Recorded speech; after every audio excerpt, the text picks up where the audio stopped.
Bangassou, éternelle errance, 2-3, moins les réfugiés du petit séminaire regagnent Tokoyo. En 2017 à Bangassou, éclatent des affrontements intercommunautaires d'une rare violence qui font plus de 140 morts.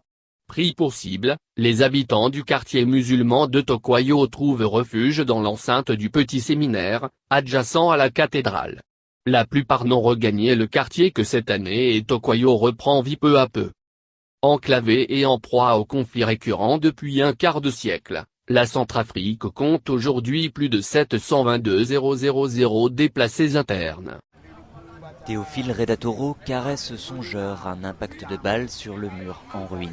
Bon, nous sommes au marché de Tokoyo dans le 3e arrondissement, là où il y avait eu le théâtre des événements 2017. Comme vous pouvez voir, il y a les décombres des boutiques incendiées, pillées. Et jusqu'à présent, il y a les traces qui restent. Honoré Picot co-anime le comité mixte de Tokoyo.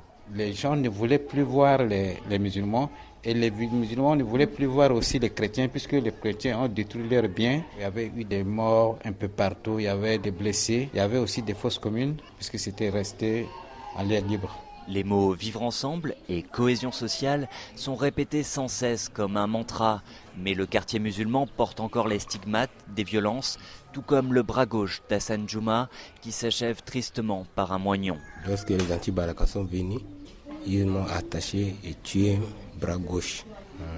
J'ai eu quand même quelques espaces pour fuir et regagner la mosquée. Ils tiraient sur nous dans la mosquée et puis il y a eu des meurtres dans la mosquée que vous voyez ici. Mal à l'aise. Il n'en reste en effet qu'un mur à moitié rongé par le feu. En centre-ville s'élève la cathédrale au milieu des maisons détruites par vengeance. C'est ici, au petit séminaire, qu'ont vécu 4 années durant les musulmans réfugiés dans leur propre ville. Héritier d'Ouimbata, chancelier du diocèse de Bangassou. Le fait d'accueillir simplement déjà les musulmans en ce moment-là dans l'enceinte de la cathédrale, c'était un signe fort. Ça n'a pas été facile, mais finalement, aujourd'hui, on peut dire que ce lieu pourrait être retenu comme un lieu où les gens ont dû apprendre la tolérance religieuse.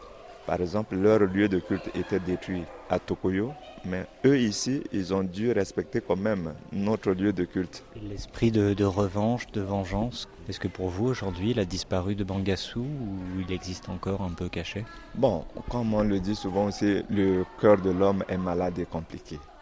Aujourd'hui, les activités de la paroisse sont reprises. Quelques enfants courent à travers la nef en attendant le catéchisme. Carole Valade, de retour de Bangassou, RFI.